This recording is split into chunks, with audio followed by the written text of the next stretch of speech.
आप सभी भक्तों को रमा एकादशी व्रत की हार्दिक शुभकामनाएं। भगवान श्री हरि विष्णु और माता लक्ष्मी की कृपा सदैव आप और आपके समस्त परिवार पर बनी रहे। दोस्तों, आज है 17 अक्टूबर 2025 और दिन है शुक्रवार का। आज रमा एकादशी का व्रत है, तो इस वीडियो में आप सुनने वाले हैं रमा एकादशी व्रत की पावन कथा। कथा सुनने से पहले भगवान श्री हरि विष्णु की स्तुति करते हैं, जिनकी आकृति स्वरूप अतिशय शांत है, जो जगत के आधार व देवताओं के भी ईश्वर हैं, जो शेषनाग की शैया पर विश्राम किए हुए हैं, जिनकी नाभि में कमल है और जिनका वर्ण श्याम रंग का है, जिनके अतिशय सुंदर रूप का योगी जन ध्यान करते हैं, जो गगन के समान सभी जगहों पर छाए हुए हैं, जो जन्म मरण के भय का नाश करने वाले हैं, जो संपूर्ण लोकों के स्वामी हैं, जिनकी भक्तजन वंदना करते हैं, ऐसे लक्ष्मीपति कमल नेत्र भगवान विष्णु को अनेकों प्रकार से विनती करके मैं प्रणाम करता हूँ। ब्रह्मा, शिव, वरुण, इंद्र, मरुदगण जिनकी दिव्य स्तोत्रों से स्तुति गाकर रिझाते हैं, सामवेद के गाने वाले अंग, पद, क्रम और उपनिषदों के सहित वेदों द्वारा जिनका गान करते हैं, योगी जन ध्यान में स्थित प्रसन्न हुए मन से जिनका दर्शन करते हैं, देवता और असुर जिनके अंत को नहीं पाते, उन नारायण को मैं नमस्कार करता हूँ। रमा एकादशी व्रत की पौराणिक कथा के अनुसार एक बार धर्मराज युधिष्ठिर कहने लगे कि हे भगवान, कार्तिक मास की कृष्ण पक्ष की एकादशी का क्या नाम है, इसकी विधि क्या है तथा इसके करने से क्या फल मिलता है, सो आप विस्तार पूर्वक बताइए। भगवान श्री कृष्ण बोले कि कार्तिक मास की कृष्ण पक्ष की एकादशी का नाम रमा है। ये बड़े बड़े पापों का नाश करने वाली है। इसका महात्म्य मैं तुमसे कहता हूँ, तुम ध्यान पूर्वक सुनो। हे राजन, प्राचीन काल में मुचुकुंद नाम का एक राजा था। उसकी इंद्र के साथ बड़ी मित्रता थी और साथ ही यम, कुबेर, वरुण और विभीषण भी उसके मित्र थे। वो राजा बड़ा धर्मात्मा था, विष्णु भक्त और न्याय के साथ राज्य करता था। उस राजा की एक कन्या थी जिसका नाम था चंद्रभागा। उस कन्या का विवाह चंद्रसेन के पुत्र शोभन के साथ हुआ था। एक समय वह शोभन जब ससुराल आया तो उन्हीं दिनों जल्दी ही पुण्यदायिनी एकादशी रमा एकादशी भी आने वाली थी। जब व्रत का दिन समीप आया तो चंद्रभागा के मन में अत्यंत सोच उत्पन्न हुआ कि मेरे पति अत्यंत दुर्बल हैं और मेरे पिता की आज्ञा अति कठोर है। दशमी को राजा ने ढोल बजवाकर सारे राज्य में ये घोषणा करवा दी कि एकादशी को भोजन नहीं करना चाहिए।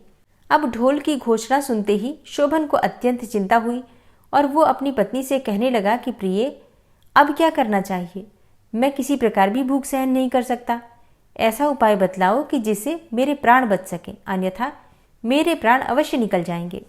चंद्रभागा कहने लगी कि हे स्वामी, मेरे पिता के राज में एकादशी के दिन कोई भी भोजन नहीं करता।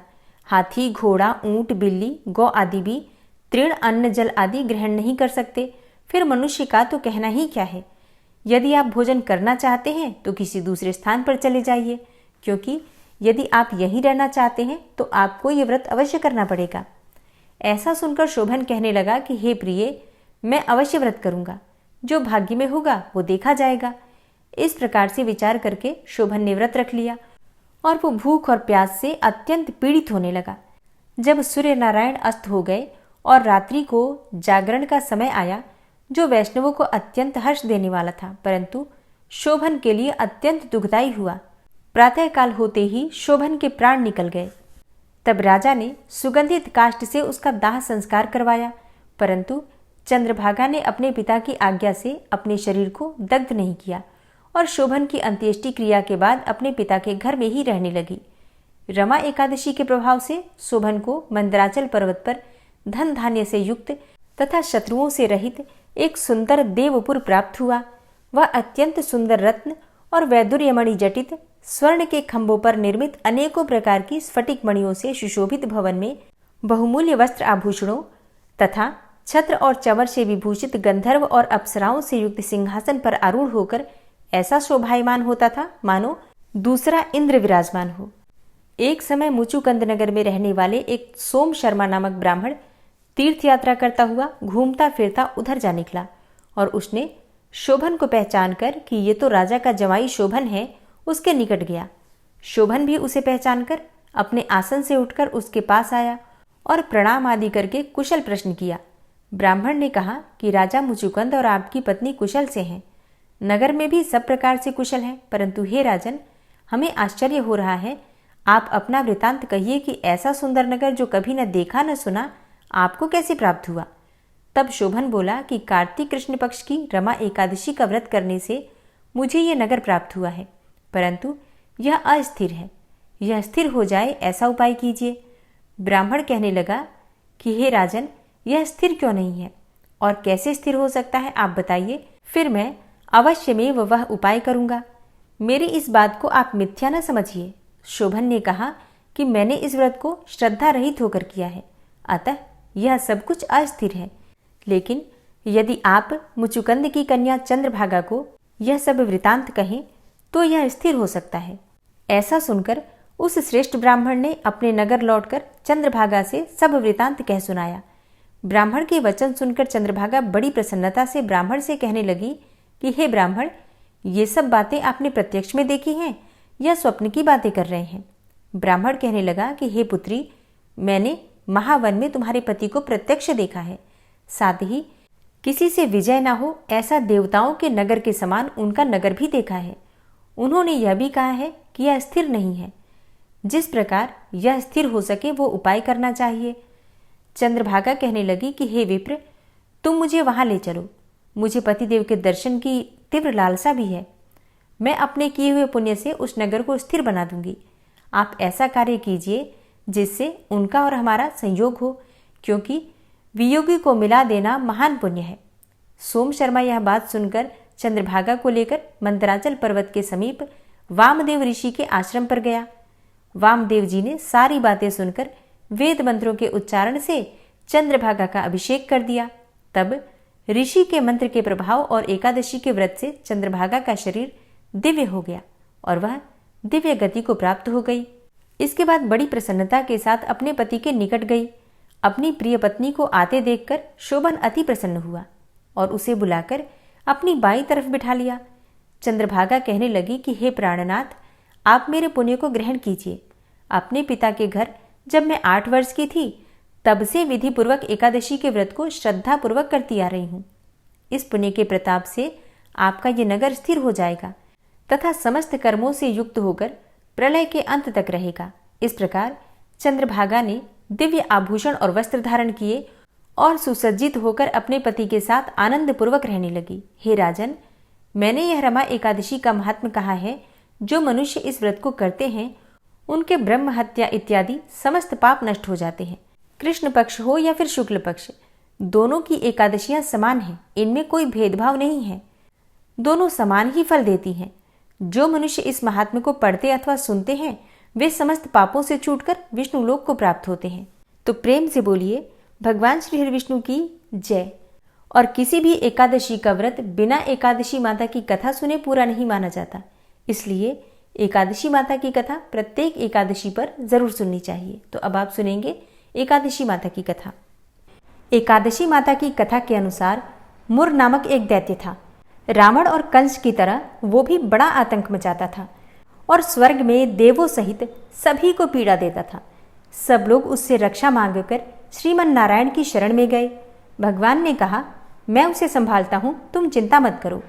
सभी देवताओं को आश्वासन देकर भगवान मुर के साथ युद्ध करने लगे, लेकिन अपनी सारी शारीरिक शक्ति लगाकर भी भगवान विष्णु कुछ नहीं कर सके। भगवान को युद्ध के मैदान से पलायन करना पड़ा। तब वे हिमालय की एक गुफा में जाकर छुप गए।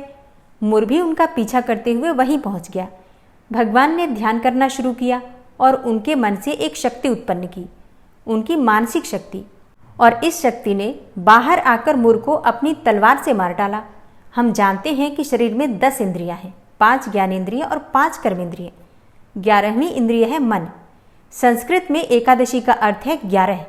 चूंकि यह देवी उनके मन अर्थात भगवान की 11वीं इंद्रिय से निकली थी, इसलिए भगवान ने उन्हें एकादशी के नाम से पुकारा। एकादशी माता की उत्पत्ति का दिन उनके नाम से ही जाना जाने लगा। माता एकादशी के अंतिम चरण के दौरान उत्पन्न हुई थी, इसलिए इसे जयंती कहते हैं। और उन्होंने द्वादशी के पहले चरण के दौरान दैत्य को मार डाला था, इसे स्मरंती कहते हैं।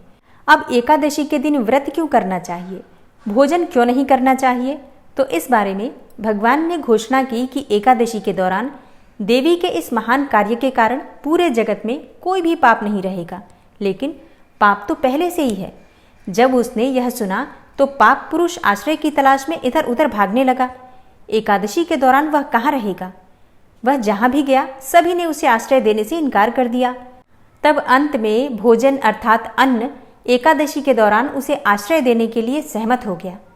इसके बारे में एक श्लोक है, यानि कानि च पापानि ब्रह्महत्यादिकानि च अन्नमाश्रित्य सर्वाणि तिष्ठन्ति हरिवासरे अघम स केवलम भुंक्ते यो भुंक्ते हरिवासरे।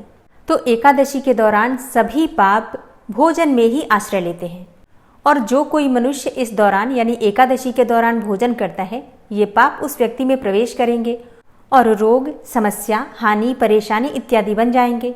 इसलिए एकादशी के दिन व्रत धारण करना चाहिए। भगवान विष्णु ने कहा कि जो भी मनुष्य एकादशी के दिन व्रत धारण करेगा उसके समस्त पाप नष्ट हो जाएंगे और उसे अंत में विष्णु लोक की भी प्राप्ति होगी। एकादशी को विष्णु भगवान की कन्या भी कहा जाता है क्योंकि वह भगवान की मानस पुत्री हैं। उनकी मूर्ति पुरी जगन्नाथ मंदिर और द्वारका धाम में भी है। भगवान के धर्म की रक्षा के लिए जितने भी अवतार हैं वे सभी एकादशी के दिन ही हुए हैं, इसलिए यह इतना पवित्र दिन है। एकादशी व्रत का प्रभाव बताते हुए भगवान श्री कृष्ण ने धर्मराज युधिष्ठिर से कहा, गालव मुनि का भद्रशील नाम का एक पुत्र था। भद्रशील ने छोटी उम्र से ही एकादशी व्रत का पालन करना शुरू कर दिया। मुनि ने उन्हें ऐसा करने के लिए कभी नहीं कहा था। एक बार मुनि ने भद्रशील से पूछा कि उन्हें इस व्रत को करने को किसने कहा है। भद्रशील ने कहा कि मैं तो कई जन्मों से एकादशी का व्रत करता आ रहा हूँ। आमतौर पर किसी को भी अपना पिछला जन्म याद नहीं रहता। जब तक आप माँ के गर्भ में होंगे तब तक आपको पिछले जन्मों की याद रहेगी, लेकिन जन्म से ठीक पहले यह स्मृति मिट जाती है। लेकिन भद्रशील को पिछले जन्म की याद उस समय भी थी। यह एकादशी व्रत की शक्ति थी जिसका वे पालन करते थे। वे एक पूर्व जन्म में धर्मकीर्ति नामक राजा थे। धर्मकीर्ति बहुत क्रूर था, उसे कोई पसंद नहीं करता था। ऐसा कोई पाप नहीं था जो उसने नहीं किया हो। एक बार वह अपने सैनिकों के साथ शिकार पर गया। उसने एक हिरण को देखा और अपने सैनिकों को उस हिरण को चारों ओर से घेरने के लिए कहा। राजा ने कहा कि जो भी उस हिरण को भागने देगा उसका पूरा परिवार मार डाला जाएगा। हिरण ने यह सुना और सोचा, बेचारे सैनिक, मैं उनमें से किसी को कुछ भी नहीं होने दूंगा। हिरण राजा के पास से निकल भागा। राजा ने हिरण का पीछा किया। सूर्यास्त होते राजा एक घने जंगल के अंदर फंस गया। हिरण कहीं दिखाई नहीं दे रहा था। राजा ने एक पेड़ के नीचे रात बिताई। उसने दिन भर में कुछ भी नहीं खाया था। उसे चारों ओर से खतरनाक जानवरों के गुर्राने की आवाज़ भी सुनाई दे रही थी। वह सो भी नहीं सका। राजा ने डर से श्रीहरि परमात्मा से प्रार्थना करना शुरू कर दिया। फिर सुबह होते ही उसकी मृत्यु हो गई। यमदूत आए और उसे यमराज के पास ले गए। यमराज ने पूछा, तुम लोग इन्हें यहाँ क्यों लाए हो? इनका स्थान तो वैकुंठ में भगवान महाविष्णु के बगल में है। यमदूतों ने यमराज से कहा, लेकिन राजन, यह तो महापापी है। यमराज बोला, नहीं, वह सब चला गया है, ये अब बिल्कुल पवित्र है।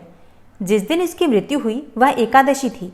उन्होंने दिन भर उपवास किया और रात में जागते हुए श्रीहरि का स्मरण किया। उनके सारे पाप दूर हो गए, ये पवित्र हो गए। तब यमराज ने स्वयं एक स्वर्ण रथ बुलवाया और राजा को वैकुंठ भेज दिया। इसके बाद जब लोगों को इस बारे में पृथ्वी पर पता चला तो वे सभी एकादशी का पालन करने के लिए और अधिक उत्साहित हो गए। तो प्रेम से बोलिए एकादशी माता की जय, भगवान श्री हरि विष्णु की जय। दोस्तों, अगर आप धनतेरस पर धन वर्षा पोटली बनाना चाहते हैं तो चैनल पर वीडियो अपलोड हो चुकी है जिसमें संपूर्ण विधि शेयर की है धन वर्षा पोटली बनाने की, तो आप लोग उस वीडियो को ज़रूर देख लीजिए। मिलती हूँ मैं आपसे अगली वीडियो में, तब तक के लिए जय श्री राधे।